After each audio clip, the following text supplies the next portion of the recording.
This video is not about me and my travel this time. It's time to again help people in need, to make their Christmas brighter in these hard times.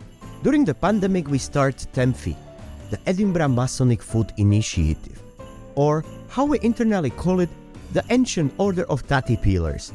During the lockdowns we spent insane early hours cooking and delivering meals to people in need. No exception this time, 4 AM and time to cook. Thanks to many lodges, individuals, the Provincial Grand Lodge of Scotland and the Royal Order of Scotland, who helped us with a place to cook, supplies and incredible support, we managed to cook over 28,000 meals for people in need. Most of them went to the community one-stop shop, and many to elders or children in need in Edinburgh local communities. With this video I would like to thank you to all who participated, as sharing is the best caring. Happy Christmas.